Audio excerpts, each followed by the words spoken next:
할렐루야. 아멘. 해가 바뀌고 두 달이 지났습니다. 우리 김영성 장로님 기도해 주실 때 우리가 이러한 예배로 거룩한 산 제사로 드리게 해달라고 기도해 주셨고, 또 날마다 새로워지는 그런 것이 있게 해달라고 기도를 해 주셨습니다. 로마서 12장에 이런 말씀은 우리 몸을 거룩한 산 제사로 드려야 할 뿐 아니라 그것이 우리의 영적 예배라고 말씀을 하고 계십니다. 오늘 함께 나눌 말씀은 에베소서 6장 13절로 말씀을 보겠습니다. 그러므로 하나님의 전신갑주를 입으라. 이는 악한 날에 능히 대적하고 이를 행한 후에 서기 위함이라, 이렇게 말씀하고 있습니다. 그리고 나서 6가지의 그 행위를 말씀하고 있는데, 진리의 허리띠를 띠고 의의 흉배를 붙이고 또 평안의 복음에 기초한 신을 신고, 그리고 믿음의 방패를 가지고 또 구원의 투구와 말씀, 하나님의 말씀, 곧 성령의 검을 가져라, 이렇게 말씀하고 있습니다. 하나님의 전신갑주는 하나님께서 주신 완전한 이란 전투 장비, 이것이 전신갑주입니다. 그럼 왜 하나님께서 이러한 전신갑주를 우리에게 주셨는가? 그것은 악한 날에 대적하기 위한 것입니다. 우리의 싸움은 혈과 육의 싸움이 아니라고 하셨고, 이것이 곧 총칼을 들고 싸우는 것이 아닐지라도 우리는 하나님의 군사로서 이라는 것을 예비해야 된다는 것입니다.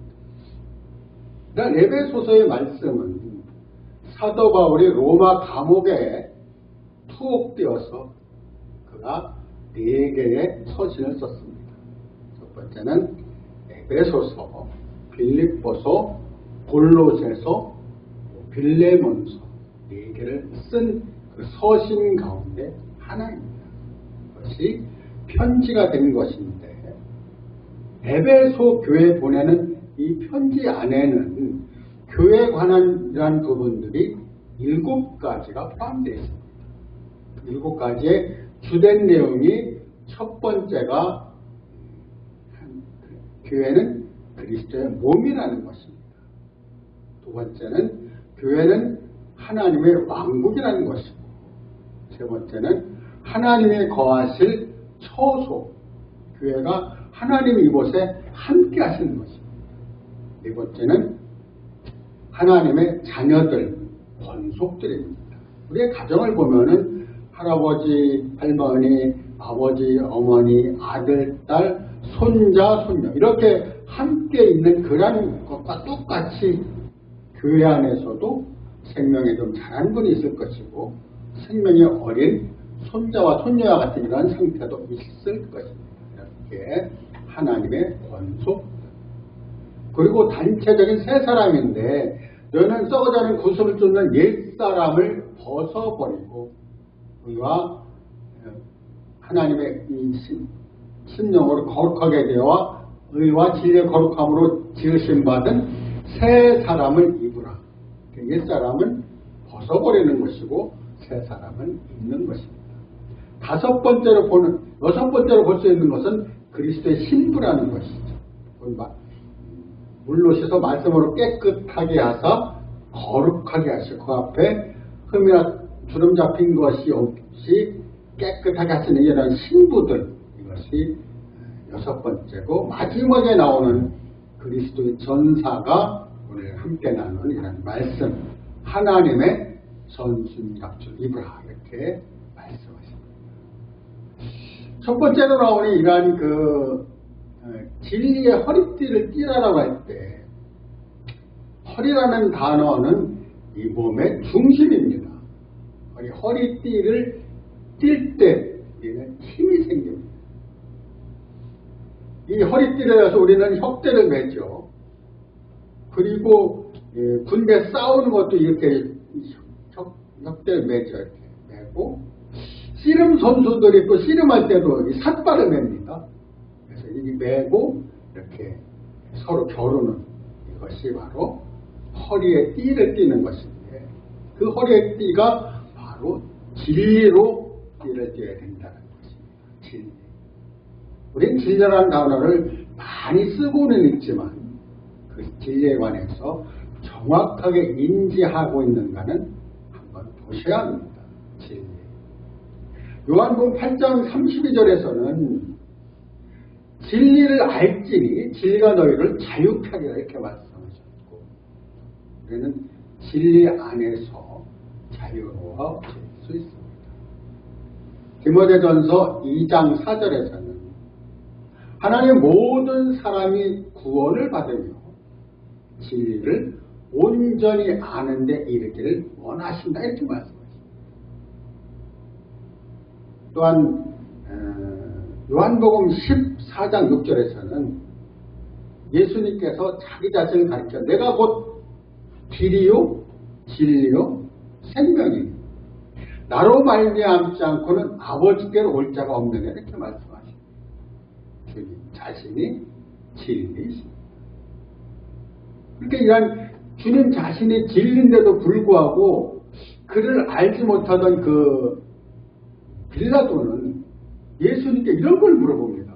진리가 무엇이냐? 이렇게 물어봅니다. 예수님 앞에 진리신 예수님 앞에서 진리가 무엇이냐고 예수님이 물어볼 때 예수님이 답변해주지 않으셨습니다. 왜? 그 모르니까 그걸 얘기해봐야 뭐 알겠어요.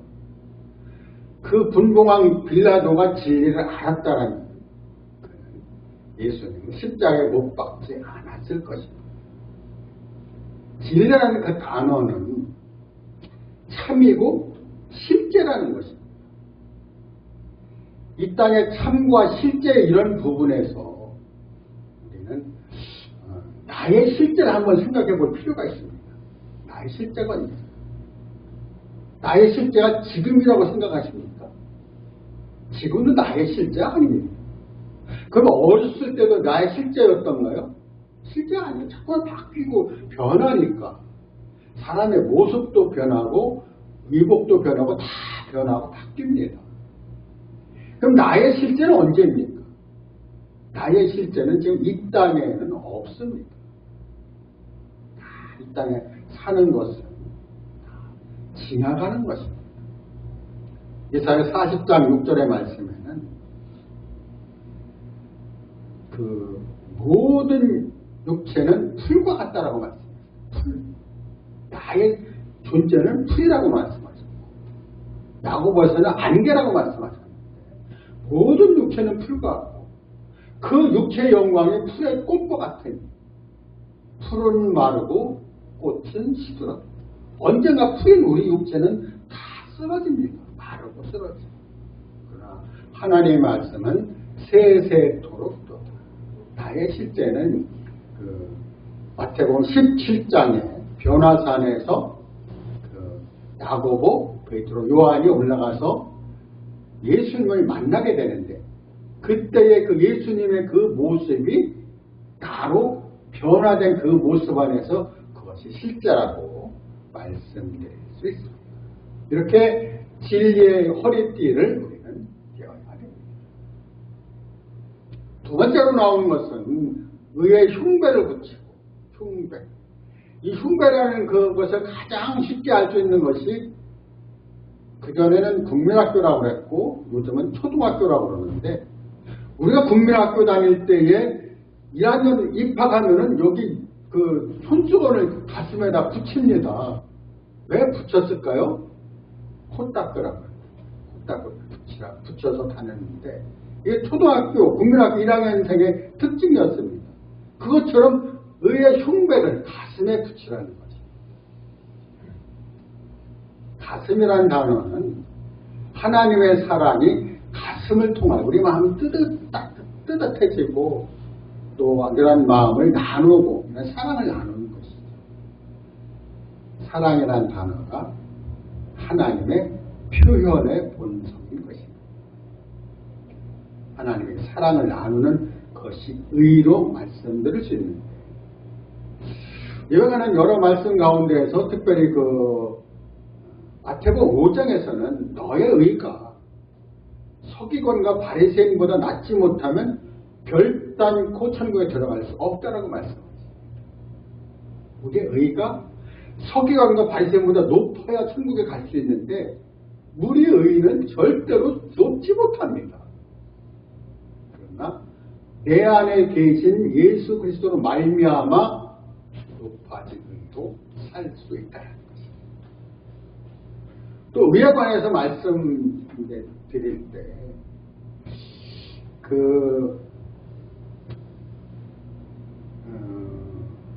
마태복음 6장 33절에서는 너희는 먼저 그의 나라와 그의 의를 구하라 이렇게 말씀하십니다. 우리가 먼저 해야 될 것은 그의 나라, 그의 천국과 그의 의를 구해야 되고, 또 시편 89편 14절에서는 의와 공의가 하나님 보좌의 견고한 기초라고 말씀하고 있습니다. 그래서 주님이 그런 견고한 보좌의 기초, 그 의와 공의를 통하여 우리에게 말씀하시고, 우리는 그 의와 공의 안에서 함께 예수 그리스도로 말미암아 건축되어 간다는 것이죠. 주님이 모퉁이의 돌이고 위에 선진들과 우리 모두가 함께 건축되는 자리라는 것을 기억하시기 바랍니다. 이렇게 의의 흉배를 붙여야겠다. 그 다음에 나오는 것이 평안에 기초한 신을 신고, 우리 신이라는 단어는 등산을 갈 때는 등산화를 신습니다.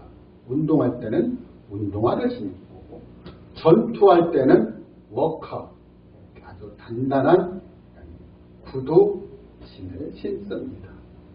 이런 복음에 기초한 견고한 신은 우리가 복음이라는 단어를 한번 생각해 볼 수 있는데, 복음에 관한 이런 부분들에서 여러 가지 말씀이 있죠. 평안의 복음, 은혜의 복음이 있고, 그리고 또 천국 복음도 있고, 하나님의 복음도 있고, 그리스도의 복음도 있습니다. 그래서 복음이라는 그 단어의 정의가 로마서 1장에 잘 나타나 있는데, 사도 바울은 그 사도로 택정함을 입은 것이 하나님의 복음을 위하여 택정함을 입었다라고 말씀하셨고, 이 복음은 하나님께서 선지자를 통하여 미리 성경에 약속해 놓으신 거라는 것이죠. 그래서 육신으로는 다윗의 혈통에 선하셨고, 성결의 영으로는 죽은 자 가운데서 부활하여 하나님 아들로 인정되셨으니, 높여지셨으니 곧 우리 주 예수 그리스도시니라. 그래서 복음 뜻고로 예수 그리스도입니다. 그래서 복음의 평안의 복음의 견고한 기초에 신을 신어야 됩니다. 그 다음에 나오는 것이 믿음의 방패를 가지고 적들의 화전을 소멸하고, 믿음의 방패. 믿음은 우리가 작다, 크다라고 이렇게 표현할 수가 있는데, 누가복음 7장에 나오는, 마가복음 7장에 나오는 그 수르보닉의 여인에게 이런 주님이 말씀하신 것이 있습니다. 그 여인은 흉악히 귀신이 들려서 예수님께 찾아와서 예수님께 주 다윗의 자손이여 나를 불쌍히 여기소서, 내 딸이 귀신 들렸나이다 이렇게 얘기하니까 주님이 들은 척도 하지 않았어요. 그러니까 그 여인이 계속 소리를 지르니까 제자들이 와서 저를 보내소서, 저를 좀 떼어서 보내라 이렇게 간청을 했는데, 그 여인이 바로 예수님 앞에 와서 엎드리면서 나를 도와달라고 이렇게 간청을 합니다. 주님이 말씀하셨어요. 자네의 떡을 취하, 나는 이스라엘의 외에 잃어버린 자를 찾으러 온 적이 없다 이렇게 말씀하시고 또 자네의 떡을 취하여 개들에게 던지면 마땅치 않다라고 말씀하십니다. 주님이 그 수로보nik의 여인의 그 청을 들어주고 싶지가 않아서가 아니라 그 여인에게 깨닫게 하는 것이 있었는데 그것이 바로 그 여인은 이방인이라는 것입니다. 이 이방인이 그 주님의 선민 이스라엘 백성과 다른 것은 나는 이스라엘에 잃어버린 자 외에는 보내심을 받지 않았다 이 말씀하실 때 너는 이방인이 아니냐 내 자리에서 위치에서 구하라 이렇게 말씀하신 것입니다. 주 다윗의 자손이여 나를 도우소서 내 딸이 흉악히 들렸다 하는 이 말은 주 다윗의 자손은 이스라엘 백성만이 쓸 수 있는 용어라는 것입니다. 너는 이방인인데 그런 얘기를 하면서 왜 나에게 그것을 해달라고 하느냐 너는 이방인이다 이렇게 하면서 인식을 시켜주셨습니다. 그리고 자네의 떡을 취하여 개들에게 던지면 마땅치 않다라고 할 때 자녀는 이스라엘 백성을 얘기하고 개들은 이방인을 표현하는 것입니다. 이렇게 강한 어조로 주님이 말씀하시면서 그 여인을 깨우쳤습니다. 그 여인은 그러한 상황에 울소이다 그리고 아멘을 했습니다. 그러나 이 개들도 주인의 상에서 떨어지기는 부스러기를 먹나이다 이렇게 하면서 믿음이 큰 것을 나타냈습니다. 예수님께서 그 여인에게 말씀하셨습니다. 내 믿음이 크구나. 내 딸이 낳았으니 이렇게 가봐라 이렇게 말씀하실 때 그 여인의 이러한 믿음은 큰 것으로 표현되었습니다. 그리고 주님이 물 위로 걸어가실 때 베드로가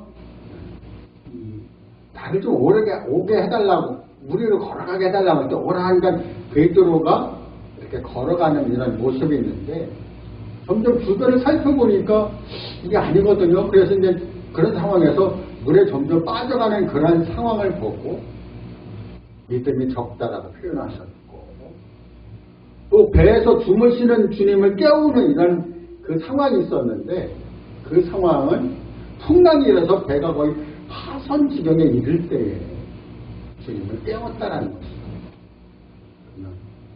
왜 나를 깨웠느냐? 믿음이 적은 자들. 주님과 함께 주님의 임재 안에 있을 때에는 어떤 풍랑이 와도 파손되지 않는 그런 믿음이 우리에게 있어야 됩니다. 주님과 함께 있을 때에는 어떤 역경이나 고난이 와도 나는 안전하다, 나는 평안하다, 나는 기쁘다라는 그런 표현이 믿음이 크다라고 말씀드릴 수 있습니다. 근데 주님과 함께 있는 상황에 그 배가 파손한 이런 지경에 있을 때 주님께 이렇게 깨움을 간구하는 이러한 제자들의 모습이 믿음이 적은 자들아 이렇게 책망하신 것을 볼 수 있습니다.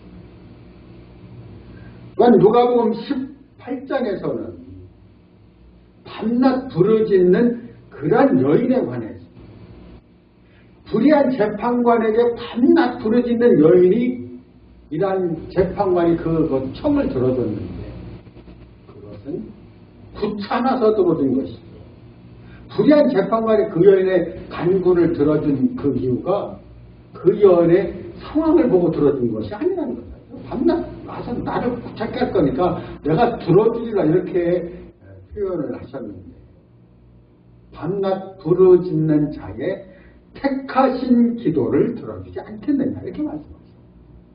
그리고 나서 인자가 올 때 세상에서 믿음을 보겠느냐 이렇게 말씀하십니다. 주님이 오실 때가 가까이 온 이때에는 우리에게 주신 이러한 믿음을 굳게 붙잡고 살아야 할 줄 믿습니다. 그 다음에 나오는 것이 구원의 투구죠. 구원. 이 투구라는 그것은 보호하는 것이죠. 보호. 구원이라는 단어로 우리는 자신을 보호할 수 있습니다.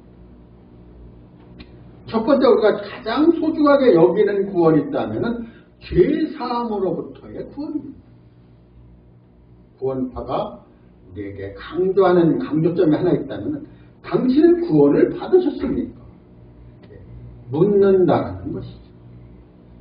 우리는 그거 가지고 정죄할 수 없습니다. 구원받은 그 사실에 관해서 우리는 내 자신이 분명히 구원받았다는 인식이 있어야 됩니다. 그러한 인식이 우리에게 필요한 것이죠. 빌립보서 2장 12절에서는 두렵고 떨림으로 너의 구원을 이루라 이렇게 말씀하십니다. 두렵다라는 것은 내적인 상태가 두려운 것이고 떨린다라는 것은 미적인 표현입니다. 안팎으로 우리의 구원을 이루기 위해서 우리가 얼마만큼 조심해야 돼요. 우리 마트에 가면은 세이브 존이라는 그런 마트가 있습니다. 뭐 백화점이라고 표현하셔도 되고 마트가 많은 것이죠. 이 세이브 존에 대해서 우리는 한번 생각해 보셨나요? 세이브 이게 구원이라는 뜻이고 존, 에어리랑 지역이라는 뜻입니다. 세이브 존 구원의 지역이다. 여기 오면 너희가 구원하는 그런 너희 원하는 모든 것을 팔 수 있다. 세일할 수 있다. 이게 세이브 존이에요. 이 세이브라는 단어가 영어에서, 야구에서도 표현이 되는데 삼루에 주자가 있고 타석에 들어온 사람이 플라이를 쳐서 멀리 보냈을 때 캐쳐가 잡고 그 잡은 사람이 볼을 홈에다 보내는데 볼이 먼저 들어오면 아웃이고 삼루 주자가 뛰어서 먼저 들어오면 세이브입니다. 세이브. 이런 야구 용어에서도 필요한 것은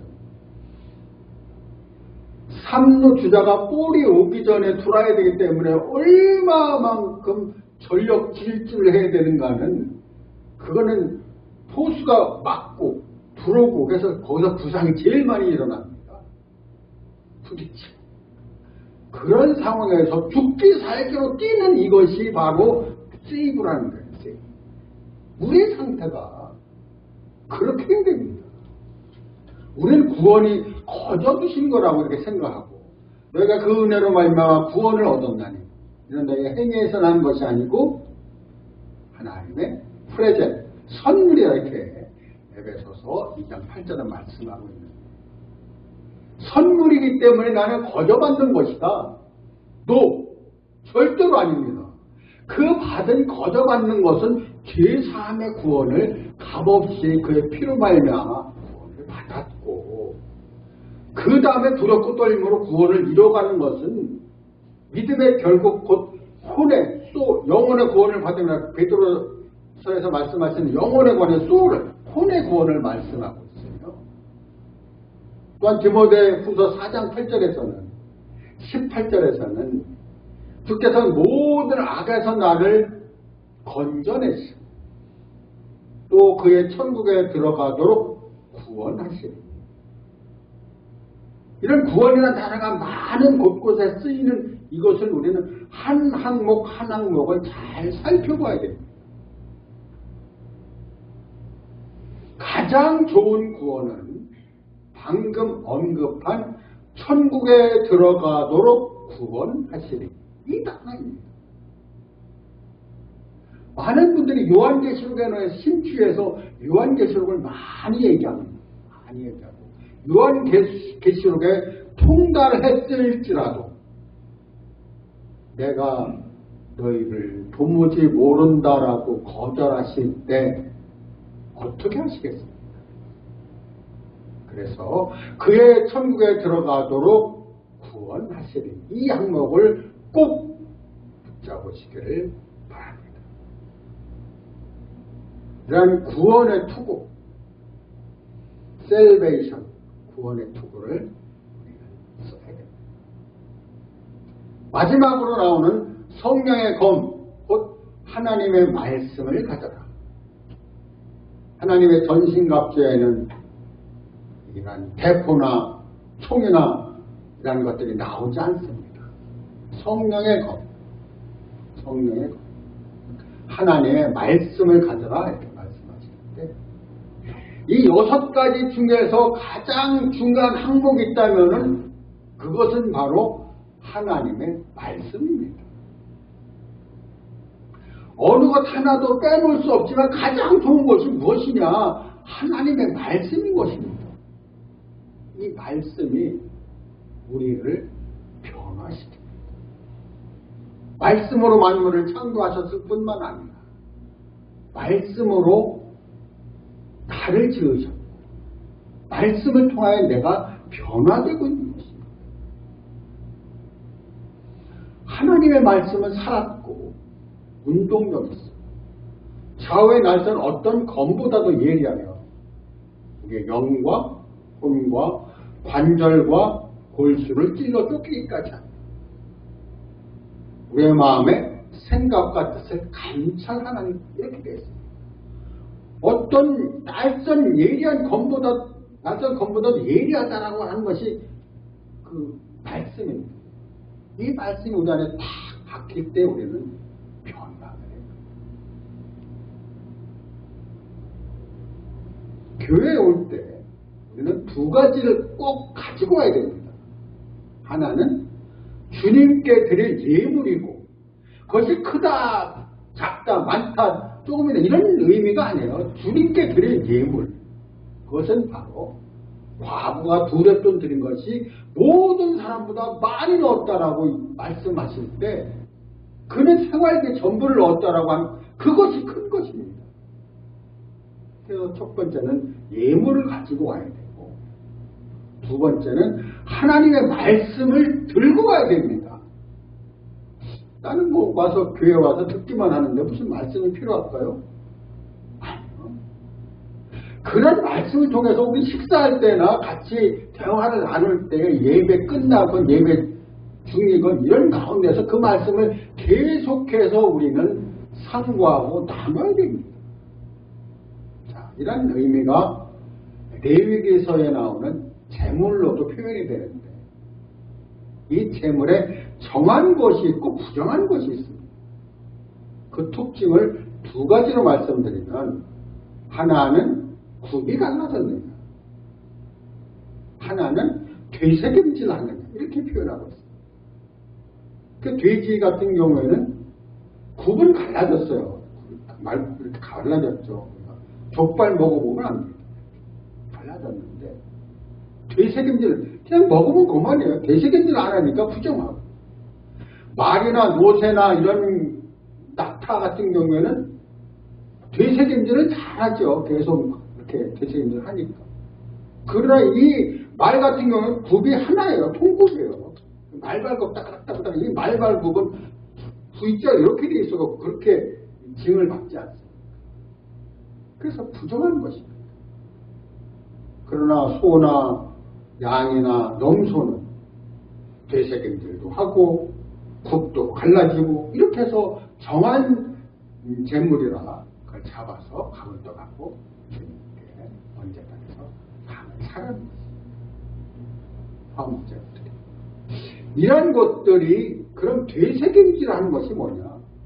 말씀을 우리는 이 리바이벌 한다는 것이죠.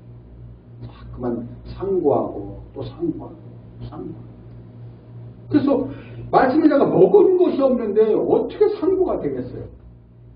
교육할 때는 반드시 2가지를 갖고 오는 것을 잊지 마십시오. 시편 12편 6절에서는 하나님의 말씀은 순결합니다. 하나님의 말씀이 얼마만큼 순결한 것인가? 그 순결한 말씀을 대언하는 우리 목회자들은 각성을 해야 되는 부분이 있는데 순결한 거기에다가 자꾸만 자기를 섞습니다. 교회 얘기하고 간증 얘기하고 뭐 절대로 안 되는 것은 순결함이 희석된다는 것이죠. 얼마만큼 희석해야 되는가? 얼마만큼 순결해야 되는가? 그 도가니에 7번 단련한 은각도다 이렇게 말씀합니다. 하나님의 말씀은 아주 이렇게 순결한 말씀을 대언하고 얼마나 영광입니까? 이런 말씀을 나눌 때에 그 안에서 우리는 나가는 것이 있어요.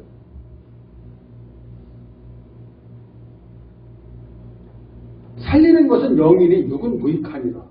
내가 너희에게 이른 말씀이 영이요 생명이다 이렇게 말씀합니다. 그래서 사람들의 생명을 살리고 사람들에게 생명을 공급함으로 그 생명을 자라고 성숙되는 이러한 것이 말씀을 통하여 가능한 것입니다.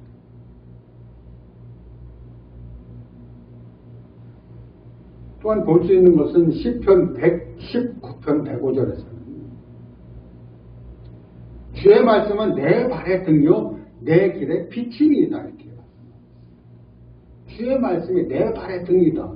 깜깜한 밤에 길을 갈 때에 과거에는 양반들이 지나가면은 머슴이 등을 들고 다녔어요. 앞서서. 그런 등불처럼 그 말씀이 우리를 길로 인도한다는 것입니다. 내 발의 등이요 내 길의 빛이니이다. 이런 말씀이 내 안에 충분히 장비되는 이런 것이 필요한데 특별히 골로새서 3장에서는 그리스도의 평강이 너희 마음을 주장하게 너희가 우리의 것을 찾고 그리고 우리의 생명이 너희가 죽었고 우리의 생명이 그리스도와 함께 하나님 안에 감춰져 있다라고 말씀하십니다. 그리스도의 평강이 우리의 마음을 주장할 뿐만 아니라 그리스도의 말씀이 우리 안에 풍성히 거해요. 많은 경우에 교회를 20년, 30년, 40년, 50년을 다녔다 할지라도 내 안에 풍성히 거하는 이 말씀이 얼마나 있느냐는 것입니다. 이라는 것들은 사람의 얘기가 아니에요. 실제로 하나님의 자녀들로서 내 안에 풍성히 거하는 그 말씀으로 인하여 나는 다른 사람을 먹일 수 있는데 그것이 바로 내 안에서 솟아나는 샘물이 되리라 이렇게 말씀합니다. 나를 믿는 자는 성경의 그 이름과 같이 그 배에서 생수의 강이 흘러나는 이렇게 말씀하고 있는 것입니다. 이런 말씀을 꼭 붙잡으시기 바랍니다. 또 하나 나눌 말씀은 갈라디아서 6장 11절 14절 17절 말씀에 그 11절에서는 내가 이렇게 큰 글자로 쓴 것을 보라 이렇게 말씀하고 있습니다. 또 14절에서는 내가 그리스도의 십자가 외에는 결코 자랑할 것이 없다라고 말씀하고 있고 17절에서는 이제 나를 괴롭게 하지 말라. 내가 예수의 흔적을 지니고 있노라 이렇게 말씀하고 있습니다. 여기서 예수의 흔적이라는 이 단어가 옛날에는 그 노예들, 요즘에는 그 동물들에게도 이 낙인을 이렇게 찍습니다. 불도장이라고 하죠. 그래서 이제 제주도 같은 경우에도 이제 방목을 할 때, 말을 방목할 때 그 가장 우두머리 되는 말을 낙인을 찍어서 이렇게 보내면은 나중에 찾아올 땐 그 말만 데릴 거면 줄줄줄 다 따라온다는 게 나눠진다는 거예요. 그것이 낙인인데 옛날 제수들에게는 이런 낙인을 찍었습니다. 어디다 찍었는지 확실히는 모르겠지만 그 낙인을 찍어서 이 사람이 내 소유다. 그 주인의 낙인을 찍은 것이 예수의 흔적입니다. 이후로 나를 괴롭게 하지 말라. 내가 예수의 흔적을 지니고 있다. 내가 예수의 흔적을 얼마나 지니고 있는가는 말씀을 통하여 한 번쯤 생각해 볼 필요가 있는데 이러한 흔적이 고린도후서 11장 23절로 27절까지의 말씀에서 잘 나타나 있습니다. 내가 40에 하나 감한매를 5번 맞았습니다. 태장으로 3번 맞고, 돌로 맞고, 일주야를 식품에서 지났습니다. 강의 위험과 강도의 위험, 동족의 위험과 이방인의 위험, 시내의 위험과 광야의 위험과 바다의 위험과 거짓 형제의 위험, 그리고 또 자지 못하고 먹지 못하고 춥고 배고프며 굶주리고 이러한 가운데서 지내느라 이렇게 간청하고 있어요. 이것 외에 내 안에 눌리는 것이 있으니 바로 여러 교회를 위하여 염려하는 것이라 이렇게 말씀하고 있습니다. 사도 바울의 이러한 간증은 우리로 예수의 흔적을 내가 갖고 있느냐를 묻고 있습니다. 11절에 나오는 내가 이렇게 큰 글자로 쓴 것을 보라, 이 말씀은 사도 바울이 사울이었을 때 그는 다메섹 도상으로 믿는 이들을 잡으러 갈 때 예수님을 만났습니다. 사울아 사울아 내가 왜 나를 핍박하니 주여 니시오니까 나는 내가 핍박하는 예수라. 사도 바울은 그 후로 눈이 어두워져서 다른 사람의 인도를 받을 만큼 그런 상황에서 그 아나니아가 안수하며 눈이 벗겨졌는데, 그리고 나서 그는 시력을 많이 상실한 그런 죄가 있습니다. 그래서 그 상실한 것으로 말미암아 그가 쓴 편지, 이 갈라디아서의 이 편지에 내가 이렇게 큰 글자로 쓴 것을 보라라고 한 것은 그렇게 큰 글자로 써야 알 수 있게 되었다는 것입니다. 특히 로마서 16장 22절에서는 그 대필해주는 이 더디오, 대필해주는 사람이 있었어요. 편지를 대필해줬는데 이러한 예수의 흔적이 나에게입니다. 내가 예수 그리스도를 믿음으로 천국에 간다라고 할 때 사도 바울이 언급한 예수의 흔적이 나에게 있는가? 만약 없다면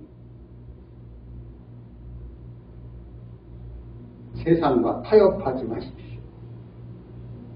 14절에 나오는 이러한 말씀은 내가 세상에 대해서 내가 그리스도의 십자가 외에는 결코 자랑할 것이 없으니 세상이 나에 대해 십자가에 못 박히고 나 또한 세상에 대해서 그러하니라 이렇게 말씀합니다. 예수의 흔적은 세상과 타협하지 않을 때 생겨납니다. 세상과 타협하는 모든 사람들에게 예수의 흔적은 찾아볼 수 없습니다. 오늘 이렇게 하나님의 전신갑주를 통하여 사도 바울의 이 예수의 흔적이 나에게도 있는가 한 번쯤 점검해 보시는 그런 시간이 되시고 주님께서 우리 모두를 축복하시기를 간절히 원합니다.